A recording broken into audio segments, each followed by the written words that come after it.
새벽에 각 가정에서 예배하기 위해서 준비하고 계신 우리 성도님들을 주님의 이름으로 축복합니다. 오늘도 각 가정에서 여러분이 계신 곳에서 우리 주님 모시고 예배할 때 오늘 살아계신 하나님이 여러분을 인격적으로 만나주시고 또 주님을 만났다는 증거로 영육 간의 모든 문제가 해결받으시기를 예수님의 이름으로 축복합니다.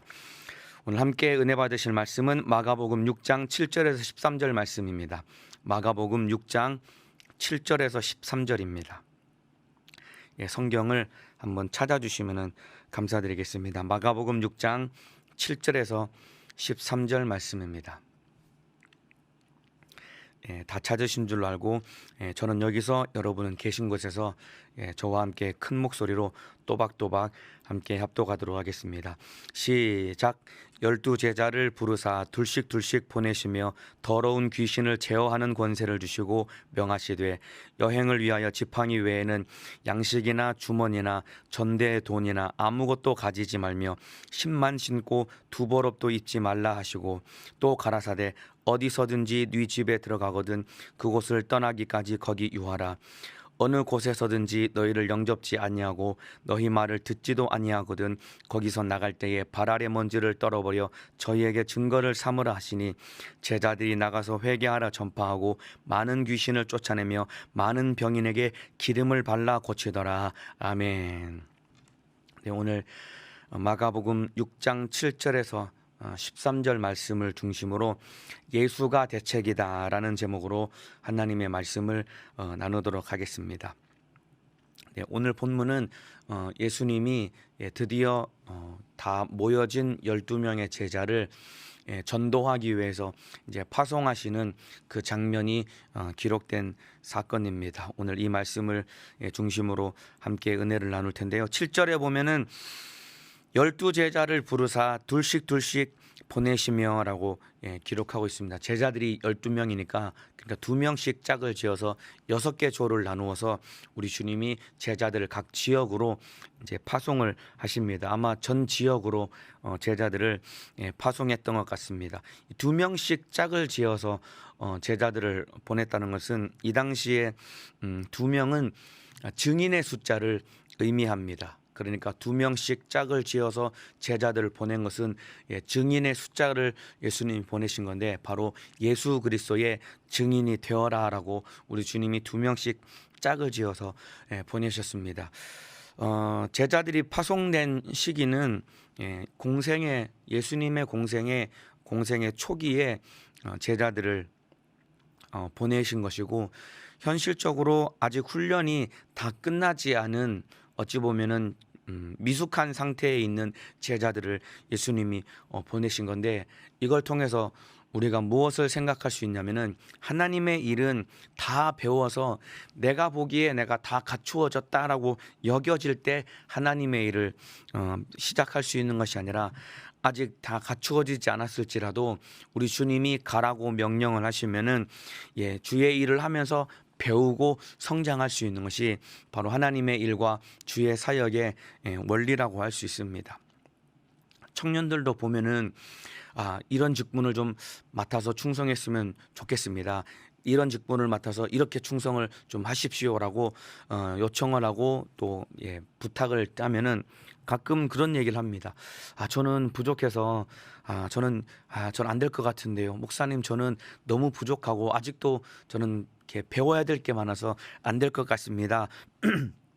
라고 그렇게 말을 하는 청년들이 많이 있습니다. 그런데 주의 일은 부족하지만은 원래 나는 아무것도 할 수 없는 무지하고 무능한 자이기 때문에 부족하고 갖추어지지 않은 것 같지만은 하나님의 명령의 말씀에 순종하며 아멘하며 나아갈 때 부르신 주님이 또 보내신 주님이 우리를 책임져 주시고 기꺼이 만들어 주시고 써 주시는 것이 하나님의 은혜입니다. 그렇기 때문에 우리 오늘 말씀을 듣는 우리 모든 성도님들은 주님이 나에게 이것 하라 저것 하라라고 명령하실 때 저는 아직 부족합니다. 저는 아직 만들어지지 않았기 때문에 안 될 것 같은데요 라고 주님의 부르심과 보내심에 거절하고 주저할 것이 아니라 나는 부족하지만은 나를 부르시고 보내신 주님이 나를 통해 일하신다라는 믿음을 가지고 순종하기만 하면은 우리 주님이 나를 기꺼이 만들어 주시고 나를 써 주신다라는 이 사실을 믿고 순종함으로 주의 일을 이루시는 믿음의 사람 되시기를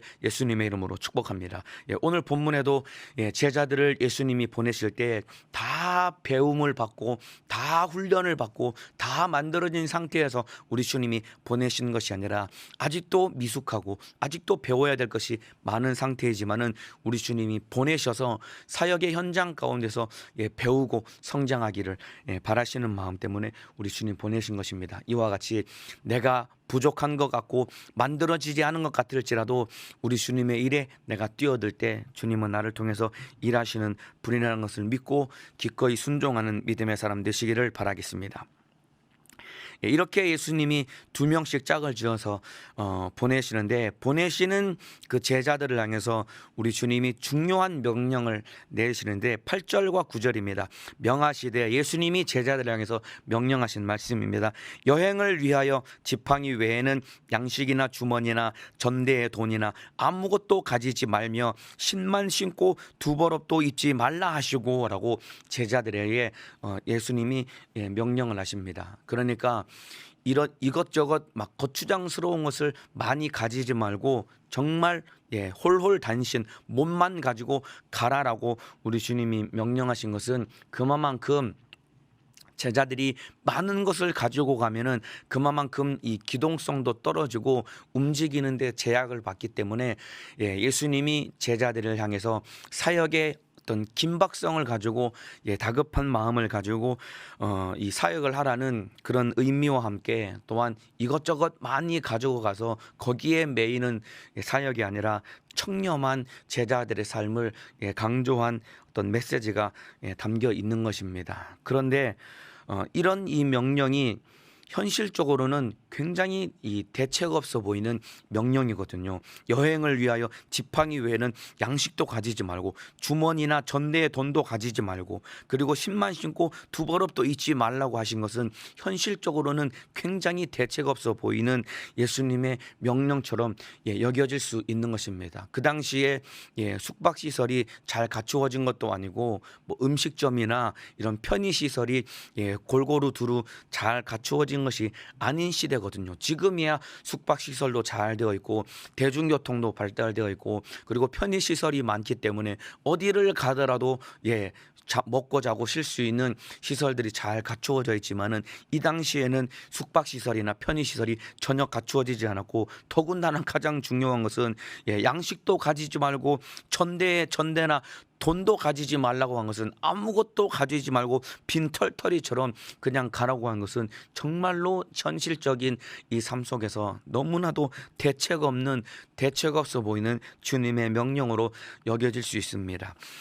제가 한 20대 초반에 교회에서 그 해외 단기 선교를 갔던 적이 있습니다. 외국에 단기 선교를 2주 동안 갔었던 적이 있는데 그때 우리 팀장님이 그 사역 현지에 도착해서 팀원들과 함께 나눔을 하는데 팀장님이 뭐라고 말씀하시냐면 이 말씀을 팀장님이 말씀을 하시면서 예수님이 두벌업도 입지 말라고 말씀하셔서 본인은 옷을 한 벌만 가져왔다라고 그렇게 말씀을 하시더라고요. 그 얘기를 들으면서 제 마음속에 물론 예수님이 그렇게 말씀하셨지만은 꼭 옷을 한 벌만 가지라는 것이 아니라 이 말씀에 정신을 이어받아야 되는데 참 팀장님도 너무 대책 없이 오셨구나라는 생각을 제 마음속에 가졌었는데 그때 다행히 겨울이었기 때문에 옷 한 벌만 가져도 빨아서 입으면은 사역을 할 수 있는 상황이었지만 그때 우리 팀장님이 이 말씀을 순종하기 위해서 나는 옷 한 벌만 가져왔습니다 라고 얘기하면서 제 마음속으로 참으로 너무 팀장님이 참 대책 없이 사역을 하시러 오셨구나라고 생각을 했는데 이렇게 예수님이 제자들을 사역을 보내실 때 어찌 보면은 너무나 대책 없이 보내신 모양새가 될 수 있는 것입니다. 있습니다. 자칫하면은 길에서 노숙을 해야 될 수도 있는 상황이고, 또 자칫하면은 여차하면은 밥을 얻어먹지 못하기 때문에 굶거나 노숙자 신세로 전락할 수 있는, 인간적으로 현실적으로 보기에는 너무나 대책 없이 제자들에게 전도하라고 보내주셨지만은, 그러나 우리 주님이 이렇게 보내신 이유는 무엇이냐면은 이들의 전도하는 발걸음의 현장 가운데 바로 예수님이 대책이 되어 주시기 때문에 예수님이 제자들을 이렇게 보내주신 것입니다. 그래서 오늘 설교의 제목은 예수가 대책이다라는 것입니다. 한번 따라해 주시면 좋겠습니다. 큰 목소리로 따라해 주시면 좋겠습니다. 예수가 대책이다. 안 따라 하시는 분들이 너무 많습니다. 한 번만 더 크게 따라해 주시면 좋겠습니다. 예수가 대책이다. 제자들이 이 전도하는 사역의 현장 가운데, 발걸음 가운데 우리 주님이 어떻게 가라고 명령하신 그 말씀은 현실적으로는 너무나 대책 없어 보이는 주님의 명령이지만은, 그러나 그들의 제자들이 가는 발걸음 속에 예수가 대책이 되어주시고 바로 예수님만 의지하라고 우리 주님이 명령하셨기 때문에 제자들이 가진 것 없이 현실적으로 대책 없이 전도하러 가는 것 같았지만은 예수님이 대책이 되어 주셨기 때문에 그들과 함께 우리 주님이 일하여 주신 것입니다. 청년에도 각 부가 사역을 합니다. 그런데 어떤 분은 부장님이 참으로 이 마음의 어려움을 짊어지고 부사역을 하는 부장들이 있습니다. 왜냐하면은 부장님이 막 이 야심찬 마음을 가지고 잘해보고자 하는 마음을 가지고 부를 함께, 부원들과 함께, 직분자들과 함께 사역을 시작했는데, 현실적으로 보니까 직분자들이 함께 마음을 모아서 주의 일을 하고 부장님을 도울 수 있는 직분자들이 없는 상황이고, 또 부원들의 면면을 살펴보니까 다 참으로 이 섬김을 지극히 이 마음을 쏟아서 섬김이 필요한 부원들만 많이 가득한 이 부의 현실을 바라볼 때 부장님들의 마음속에 정말 우리 부는 너무나도 대책이 없다. 참으로 이 손이 많이 가는 부원들만 너무나 많이 모여 있고, 또 함께 뛰고 함께 도와줄 수 있는 직분자들이 없는 부의 현실을 바라보면서 우리 부는 너무나 대책이 없어서 참으로 힘들고 어렵다라는 그런 마음을 가지고 있는 부자님들도 간혹 이 부자님들을 만나기도 합니다. 특별히 지금과 같은 이 코로나 사태 속에 직분자들도 힘들어서 사역을 감당할 수 없는 그런 지경에 처한 직분자들도 많이 있고, 또 부원들이 예배 오지 않고 이 코로나 사태 속에서 참 믿음이 없어서 세상으로 끌려나가서 힘들어하는 부원들의 모습을 바라볼 때 우리 부자님들이나 또 각 기관에서 사역을 하시고 또 학생들을 섬기는 우리 또 선생님들이나 구역장님들이나 이런 분들이 우리 구역 식구들, 또 우리 반학생들, 우리 부실원들, 그리고 우리 기관 식구들 너무나 힘들어하고 어려워하는 내게 맡겨주신 영혼들을 바라볼 때 너무나 어떻게 영혼을 살리나 대책 없어 보이는 우리 부나 기관이나 구역이나 우리 반을 바라보며 마음 어려워하는 어려운 마음을 가지고 계신 분들이 많이 계실 것으로 알고 있습니다. 그런데 너무나 힘들고 어렵고 대책 없어 보이는 부 같아 보이지만은, 또 어떤 분은 참으로 영혼을 살리고 부가 하나가 되고 또 영혼이 살아나는 부흥을 하는 부들을 보면은 그런 부들을 가만히 살펴보면은 그런 부들의 가지고 있는 공통점과 특징이 무엇이냐면은 그 부에 예수님이 대책이 되어 주셨기 때문에 현실적으로는 너무나 힘들고 어려운 상황이지만은 그럼에도 불구하고 영혼이 살아나고 기관과 부가 하나 되고 부흥이 되는 것은 반드시 그 부에 예수님이 대책이 되어 주셨기 때문에 영혼이 살고 부흥이 되는 것입니다. 그래서 이와 같이 주의 일과 영적인 생활은 사람의 힘이나 물질로 되는 것이 아니라 예수님만 계시면은 모든 주의 일은 되고야 마는 것입니다. 그래서 예수가 대책이 되고 예수님이 계실 때 우리 부도 영혼이 살아나고 영혼이 부가 부흥할 수 있는 것이고, 우리 기관도 살아나고 부흥할 수 있고, 우리 반도 살아나고 우리 반 학생들이 우리 반이 부흥될 수 있는 것은 예수님이 대책이 되어주시고 예수님이 계실 때 주님은 그 주님의 능력 가운데 주의 일을 하여 주시는 것입니다. 것입니다. 제자들이 아무런 대책 없이 돈도 없고 양식도 없고 갈아입을 옷도 없이 그냥 빈털터리처럼 현실적으로 대책 없이 사역하러 갔지만은 그들의 발걸음 속에 예수님이 대책이 되어 주시니까 제자들 가운데 예수님의 생애가 나타나고 수많은 이적과 능력을 행하며 전도하고 영혼을 살린 것과 똑같이 우리 연세중앙교회에 참으로 영혼을 섬기고 지금 영혼을 맡아서 주회를 하고 계시는 모든 영혼을 섬기시는 우리 직분자 여러분, 현실적으로 바라봤을 때, 내 눈으로 바라봤을 때 우리 기관과 우리 부실과 구역이 우리 반이 대책 없어 보이지만은 예수님이 대책이 되어 주시고 대책이 되시는 예수님 한 분만 붙든다면은 우리 기관에 우리 부에 함께 할 수 있는 일꾼은 없어 보이고 전부 다 손만 가는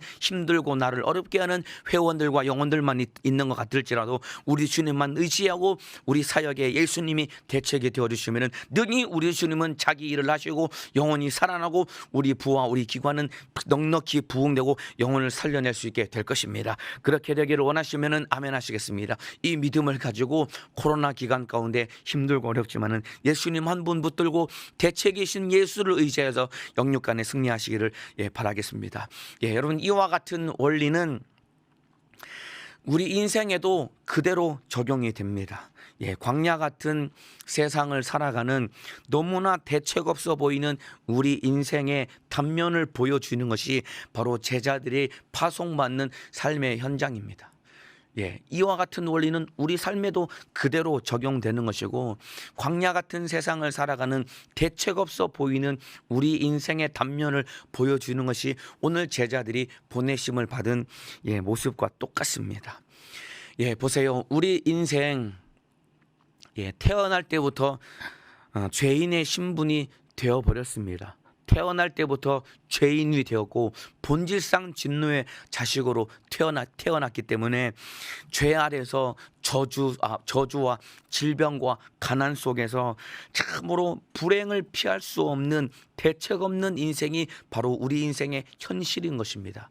죄 때문에, 저주 때문에, 가난 때문에, 질병 때문에 일평생 불행하게 살 수밖에 없는 대책 없는 우리 인생. 이런 우리 인생 가운데 여러분, 돈이 대책이 될 수가 없는 것입니다. 성공이 대책이 될 수가 없는 것입니다. 세상 어떠한 것도 죄 아래 태어나서 죄 때문에 병들고 저주받고 가난하고 불행해서 대책 없이 살아가는 우리 인생에 어떠한 것도 참으로 예수 외에는 대책이 되어줄 수가 없습니다. 돈이 대책이 될 수 있는 것도 아니고, 그리고 성공과 명예와 세상 권력이 대책이 될 수가 없는 것입니다.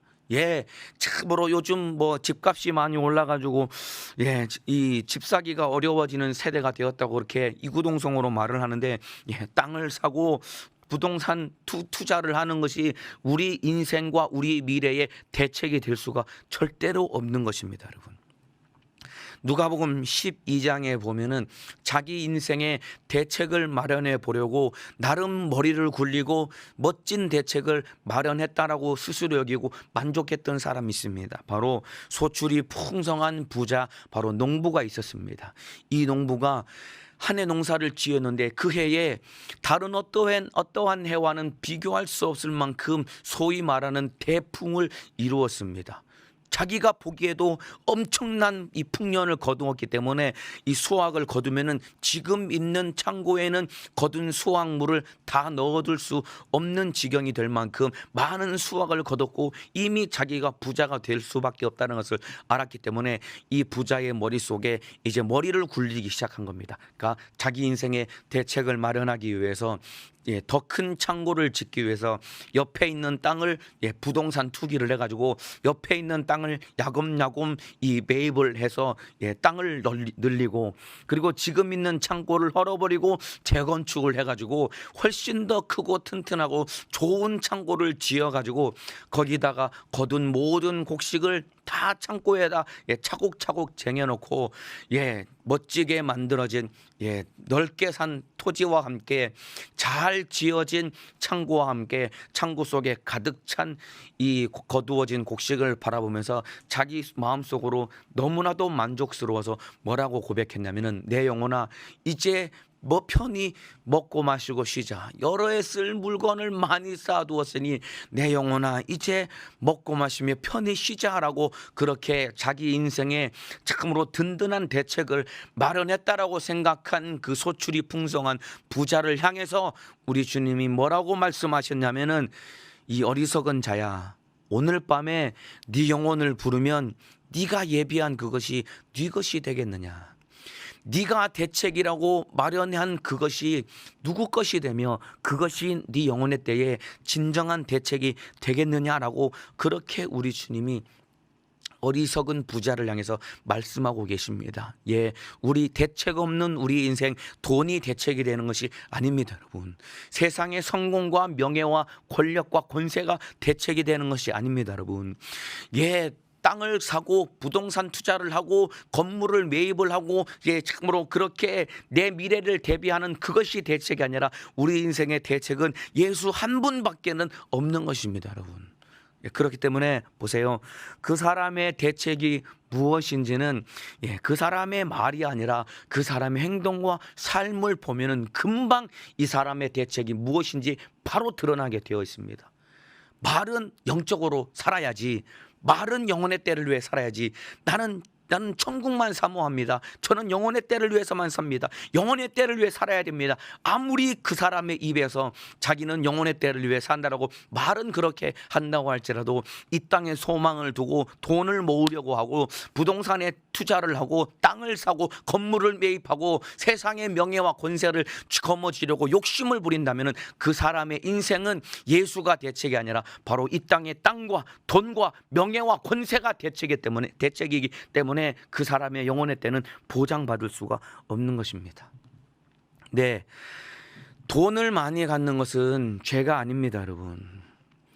돈을 많이 갖는 것이 죄가 아니라 성경에는 돈을 사랑하는 것이 일만하게 뿌리라고 했기 때문에 돈을 사랑하는 것이 죄인 것입니다, 여러분. 돈을 많이 갖는 것 죄가 아닙니다, 여러분. 여러분 열심히 일을 하셔서 돈을 많이 버시기를 바랍니다. 그리고 많이 번 돈 통장에 은행에 잘 저금해 두어서 필요한 때에 요긴하게 잘 쓰시기를 바랍니다. 그런데 돈을 많이 가지고 있는 것이 죄가 아니라 돈을 사랑하는 것이 죄가 되는 거예요. 여러분 돈 얼마 몇 푼 안 가져도 그 돈을 사랑해서 그 돈 때문에 신앙생활 하지 못하고 돈 때문에 매여서 예수를 버리는 사람이 된다면은 부자가 아닐지라도 몇 푼 안 되는 돈 때문에 예수를 버리고 거기에 매여서 신앙생활 못하면은 그게 바로 죄가 되는 것이고 그 사람이 영적으로 비참한 자가 되는 것입니다. 예, 세상 것 다 가져도 그것이 내 인생의 대책이 아니라 오직 예수님만이 대책이 되시는 삶을 살아야지 그 사람이 바로 영적인 사람이 되는 것입니다, 여러분. 말로는 나는 영적으로 삽니다. 말로는 영혼의 때를 위해 삽니다. 라고 하면서도 실상 그 사람의 진짜 대책이 예수인지 아닌지 그 사람의 마음과 삶의 면면을 자세히 들여다 볼 때 예수가 대책이 아니면은 그 사람은 말은 영적으로 사는 것 같아 보일지라도 그 사람의 실상은 영적이지 않은 사람이 되고야 마는 것입니다. 예, 보세요. 우리 인생에 가장 대책이 없는 처지가 무엇이냐면은 죄 때문에 지옥 가는 것이 가장 대책 없는 처지입니다. 예, 영원히 대책이 없는 곳이 어디냐면은 바로 지옥입니다, 여러분.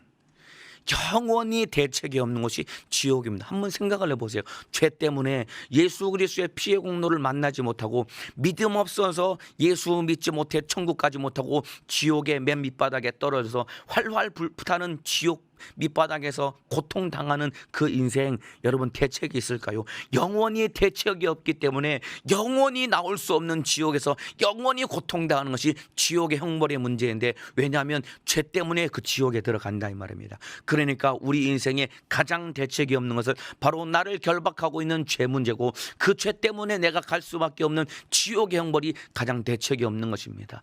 이스라엘 백성들이 400년 동안 애굽에서 종살이를 했습니다.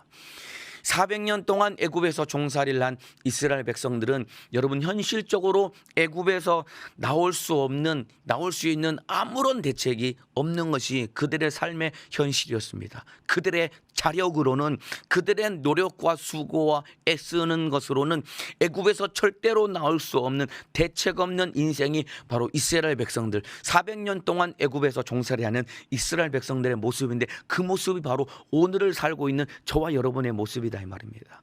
그런데 자력으로는 도무지 나올 수 없는 그 애굽에서 살고 있는 대책 없는 이스라엘 백성들에게 하나님께서 거기서 나올 수 있는 유일한 대책 하나를 그들에게 일러주시고 마련해 주십니다. 마지막 10번째 재앙, 장자를 죽이는 죽음의 사자가 애굽 전역을 휩쓸고 다닐 때 하나님께서 이스라엘 백성들을 향해서 양을 1년 된 흠없는 양을 잡아서 그 양의 피를, 문설주와 임방의 피를 바르고 그 죽음의 사자가 넘어가는 그 6월절 밤에 집 안에서 양고기를 쓴 나물과 함께 무교분과 함께 먹고 나면은 너희가 애굽에서 탈출할 것이다라고 일러준 그 말씀 그대로 양의 피를 바르고 문설주와 임방에 발랐을 때 죽음의 사자는 이스라엘 백성들을 넘어가고, 그 다음날 이스라엘 백성들이 애굽에서 탈출해 나와서 그들이 구원을 얻게 된 것입니다. 이와 똑같이 6월절 어린 양 대신 예수 그리스도의 피의 공로로 말미암아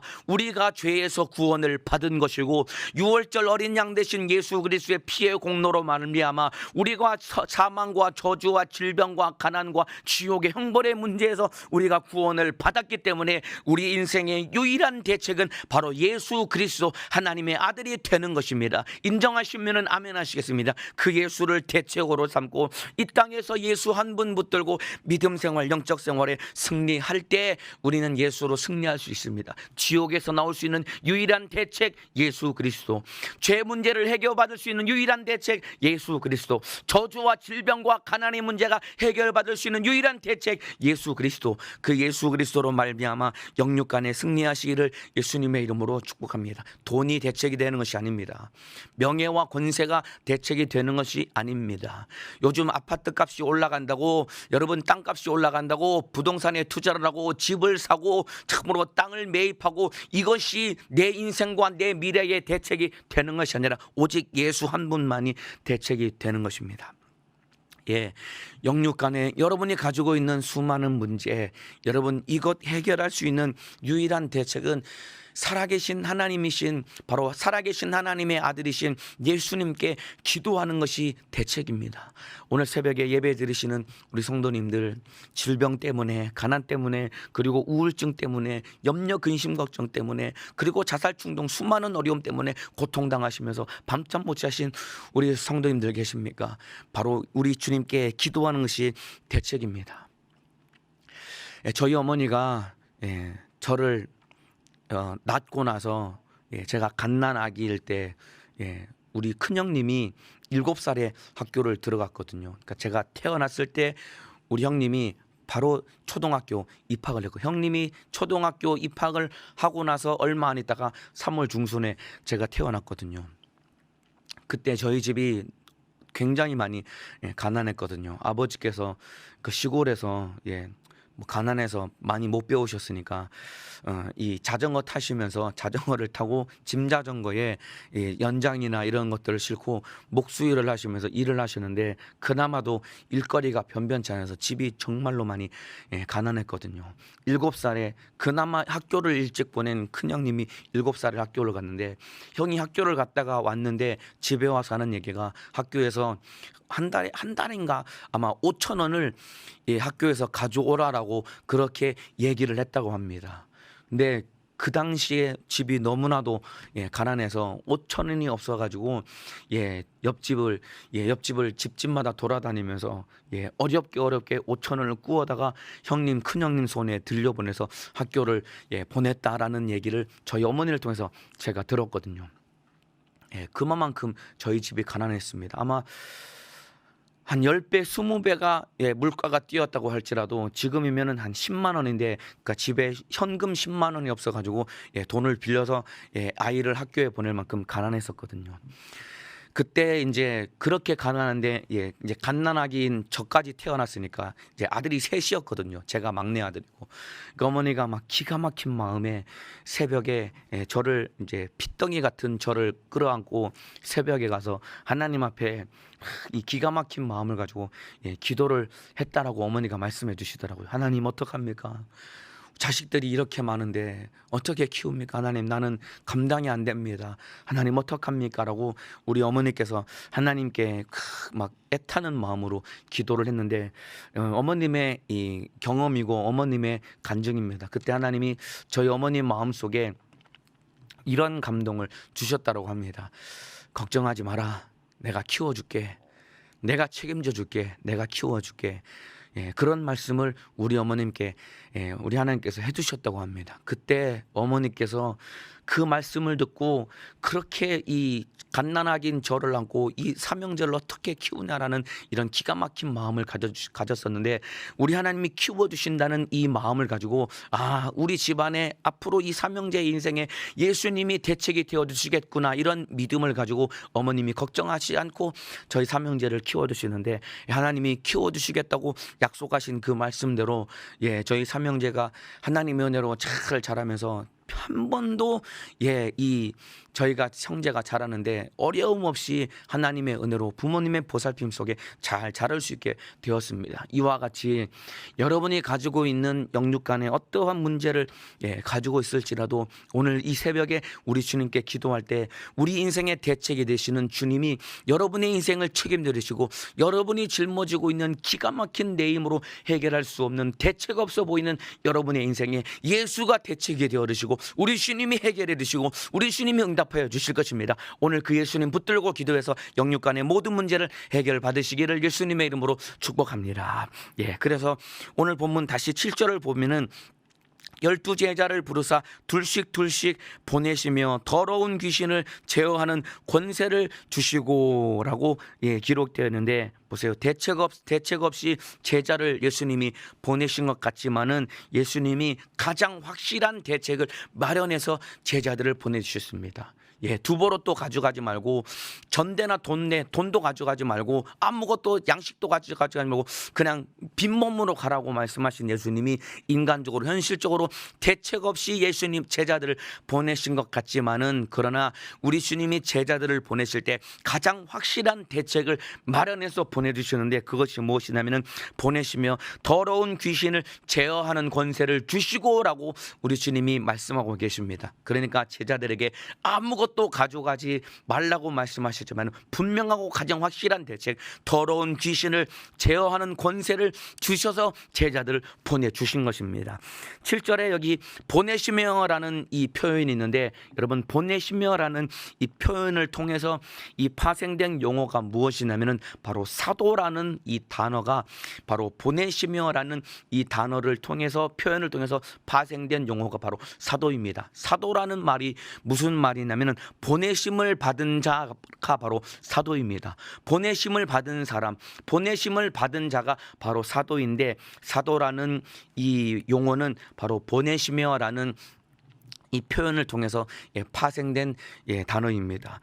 이 당시에 이 법적인 관습에 의하면은요, 이 보냄을 받은 사람은 보내심을 받은 사람은 보낸 자와 똑같은 이 권세를 갖게 되어 있습니다.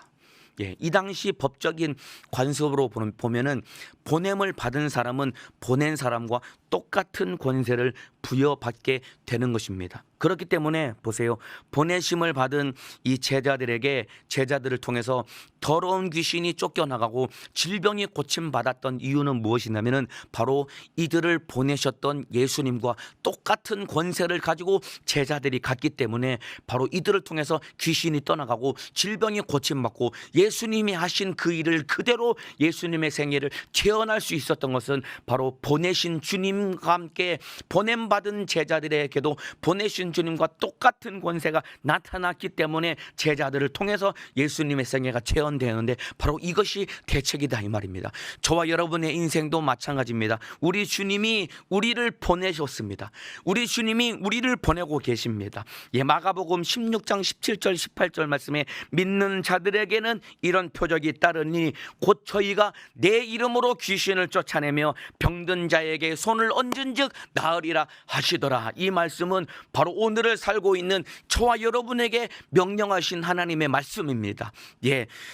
이 귀신이 쫓겨나가고 질병이 고침받는 이 표적이 누구에게 따르냐면은 바로 16장 17절을 다시 읽어드리면 믿는 자들에게 이런 표적이 따른다고 했습니다. 특정 계층의 사람에게 이런 표적이 따르는 것이 아니라 누구든지 예수 그리스도를 믿기만 하면은 제자들이 재현했던 그 예수님의 생애, 오늘을 살고 있는 저와 여러분에게도 이 예수님의 생애는 여전히 지금도 어김없이 재현된다라고 주님이 약속하고 말씀하고 계십니다. 예수님의 이름을 저와 여러분에게 주셨습니다. 오늘 이 말씀을 듣고 계신 우리 사랑하는 성도님들, 내 인생이 수많은 이런저런 문제, 질병과 가난과 저주와 자식의 문제, 남편의 문제, 아내의 문제, 부모, 형제, 가족들의 문제 때문에 고통당하고 계십니까 여러분? 그 대책 없어 보이는 내 인생에 바로 예수님이 대책이 되어 주신 것이고 대책이 되어 주시겠다고 이미 우리 주님은 약속해 주셨기 때문에 보냄을 받은 제자들이 보내주신 예수님과 똑같은 권세로 따르는 이적과 표적으로 복음을 전하고 영혼 살렸던 것과 똑같이 오늘 우리 주님이 우리에게 약속을 주시고 믿는 자들에게 표적이 따른다는 이 약속을 주셨기 때문에 이 예수님의 이름의 권세를 가지고 오늘도 우리가 기도할 때 어김없이 더러운 귀신은 떠나고 오늘도 우리가 기도할 때 어김없이 원수 같은 질병의 결박은 풀어주고 예수로 살고 예수로 승리하는 은혜를 부어 주실 것입니다. 이 믿음 가지고 영육간에 승리하시기를 예수님의 이름으로 축복합니다. 세상 어떠한 것도 악한 귀신의 결박에서 우리를 건져낼 수 있는 대책은 어디에도 없습니다. 오직 예수 이름만이 악한 영의 결박에서 우리를 건져낼 수 있는 유일한 대책이기 때문에 여러분을 결박하고 있는 염려, 근심, 걱정, 우울증, 자살 충동으로 여러분을 결박하고 있는 이 악한 영을 이 대책이신 예수님의 이름으로 몰아내시고 승리하시기를 예수님의 이름으로 축복합니다. 뿐만 아니라 여러분, 보냄을 받은 자에게는 여러분 보냄을 받은 자는 심판의 권세를 가지고 가는 것이 보냄을 받은 자의 발걸음입니다. 10절을 읽어드리면 또 가라사대 어디서든지 네 집에 들어가거든 그곳을 떠나기까지 거기 유하라. 어느 곳에서든지 너희를 영접지 아니하고 너희 말을 듣지도 아니하거든 거기서 나갈 때에 발 아래 먼지를 떨어버려 저희에게 증거를 삼으라 하시니라고 우리 주님 말씀하고 계십니다. 네 집에 들어가거든 거기에 평안을 거기에 유하라라고 우리 주님이 말씀하고 계십니다. 마태복음에는 누구 집에 들어가든지 너희가 그 집에 평안을 빌라라고 우리 주님이 말씀하십니다. 그래서 그 집이 그 평안과 복을 받기에 합당하면은 너희가 빈 평안이 거기에 임할 것이다라는 것은 보냄을 받은 자의 그 입술에는 발걸음에는 심판의 권세를 가지고 가는 발걸음이라는 것을 의미합니다. 보내신 주님과 함께 권세를 가지고 가기 때문에 평안을 빌고 복을 빈다면 그를 통해 빈 평안과 복이 거기에 임한다는 것입니다. 그래서 우리 사랑하는 성도 여러분들, 오늘 여러분이 어디를 갈지라도 누구를 만날지라도 여러분이 만나는 사람에게 평안을 빌고 복을 비시길 바랍니다. 주님이 여러분을 오늘 하루 직장과 일터와 삶의 현장으로 보내실 때 보내신 주님이 함께 하시기 때문에 누구를 만날지라도 여러분이 평안을 빌고 복을 빌고 예수 그리스도의 복음을 전할 때 그들에게 빈 평안이 임하게 되고 그들이 받아들일 때 그들이 평안을 받고 복을 받고 예수를 믿는 역사가 일어나게 될 것입니다. 그렇기 때문에 보냄을 받은 자는 보내신 주님과 함께 심판의 권세를 가지고 가는 것을 알고 오늘 믿음을 가지고 담대하게 선포하며 복과 평안을 비는 믿음의 사람 되시기를 바라겠습니다. 뿐만 아니라 11절에 보면은 어느 곳에서든지 너희를 영접지 아니하고 너희 말을 듣지도 아니하거든 거기서 나갈 때 발 아래 먼지를 떨어버려 저희에게 증거를 삼으라 하시니, 여러분 이 당시 이 신발에 발에 붙어있는 먼지를 터는 행위는 언제 하냐면은 여러분 유대인들이 이방 땅에 들어갔다가 돌아올 때 유대 땅으로 돌아올 때 발 아래 먼지를 털어버려요. 왜냐하면 이방 땅은 이방인들은 이 부정한 존재이기 때문에 이방 땅조차도 부정하게 여겼기 때문에 이방 땅을 밟았다가 들어올 때는 발의 먼지를 털어버려서 부정한 것을 털어버린다는 그런 본인들의 어떤 종교적인 이 의식 속에서 행했던 행동입니다. 그런데 발 아래 먼지를 털어버려 증거를 삼으라는 것은 복음을 전했지만은 받아들이지 않는 자는 그 당시에 이방인은 상종하지 못할 자로 여겨졌던 것과 똑같이 그들을 참으로 상종하지 못할 자로 여기라는 것은 이 말 속에 어떤 의미가 있냐면은 바로 심판의 권세를 가지고 전도자들이 가는 거라고 말씀드린 것과 똑같이 그들 앞에서 발에 있는 먼지를 털어버리는 것은 너희가 복음을 받아들이지 않으면 너희에게 심판이 임할 것이라는 메시지를 한 번 더 던져서 그들이 복음을 받아들이도록 그들의 마음을 한 번 더 진실하게 그들의 마음을 두드리라라는 우리 주님의 애타는 명령이요 목소리인 것입니다. 그래서 보세요. 이 신발의 먼지를 떨어버려서 심판의 권세를 가질 수밖에 없다라는 것은 제자들을 통해서 복음을 전했는데 복음을 받아들이지 않는 것은 제자들을 영접하지 않은 것이 아니라 바로 복음을 영접하지 않은 것이고, 복음을 영접하지 않은 것은 그들의 인생의 유일한 대책이 되신 죄와 사망과 지옥에서 건져주실 유일한 대책이신 예수님을 거부한 것이기 때문에 그들에게는 심판을 피할 수 없고 그들의 인생은 비참하게 전락되어 버릴 수밖에 없기 때문에 전도자들의 발걸음은 바로 심판의 참으로 권세를 가지고 가는 것과 똑같은 것입니다. 그래서 이 복음을 전할 때 여러분 거절을 당하는 것은 전도자가 비참해지는 것이 아니라 바로 거절하는 자가 영원히 비참해지는 그런 모양이 되는 것입니다. 전도할 때 저 예수 안 믿습니다. 듣기 싫으니까 절로 가시오라고 이 복음을 전하다 보면은 거절을 많이 당하잖아요. 그러면은 나도 모르게 내 안에 참으로 이 상처도 받을 수 있고, 그리고 나 스스로 너무 많이 거절당하고 험한 말 들으면 전도하는 내가 비참해진다라고 여겨질 수 있는데, 여러분 전도자가 거절을 당하는 것은 전도자가 비참해지는 것이 아니라 바로 거절하는 그 사람이 바로 비참해지는 모양이 되는 것입니다. 이제 이번 주일부터 우리 교회가 다시 전도할 수 있는 길이 열리게 되었습니다. 직장 동료, 가족들, 관계전도 대상자들을 전도할 수 있는 기회가 열렸습니다. 코로나 기간 동안 수개월 동안 우리가 전도를 하지 못했습니다. 그러나 이제 다시 우리 교회가 전도를 할 수 있게 되었습니다. 그동안 참으로 교회에 오라고 할 수 없기 때문에 전도를 하지 못했던 우리 성도 여러분들, 이제 전도할 수 있기 때문에 내 가족들, 직장 동료들, 알고 있는 관계를 가지고 있는 사람들에게 부지런히 복음을 전하시되 그들이 받아들이지 않고 내 전도의 목소리를 외면할지라도 나 스스로 비참해질 것이 아니라 복음의 목소리를 받아들이지 않는 그들의 영혼이 비참해지기 때문에 비참해질 수밖에 없는 그들의 영혼을 가슴에 끌어안고 포기하지 말고 그들에게 복음을 전해서 영혼 살리는 믿음의 사람 되시기를 예수님의 이름으로 축복합니다. 그래서 마지막에 이제 12절에 제자들이 나가서 회개하라 전파하고 많은 귀신을 쫓아내며 많은 병인에게 기름을 발라 고치더라. 보세요 여러분, 제자들이 전도하러 가는 그들의 발걸음은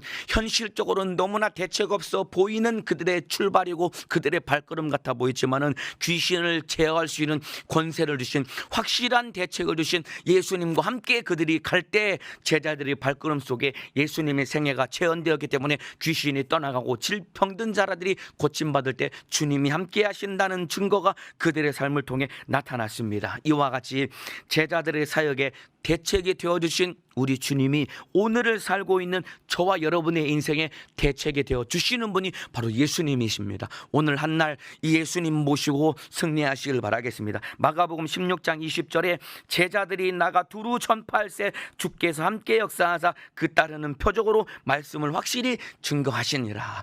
제자들이 나갈 때 주님이 함께 하심으로 따르는 표적으로 함께 하신다는 증거와 표적을 나타내 주신 것과 똑같이 오늘 하루 예수님 모시고 우리가 세상에 나갈 때 우리와 함께 하시는 우리 인생의 대책이신 예수님이 우리 인생을 책임져 주시고 우리를 승리하게 하실 것입니다. 제자들의 사역에 대책이 되신 예수님, 내 인생의 대책이십니다. 그 예수님과 함께 영육간에 승리하는 믿음의 사람 되시기를 예수님의 이름으로 축복합니다.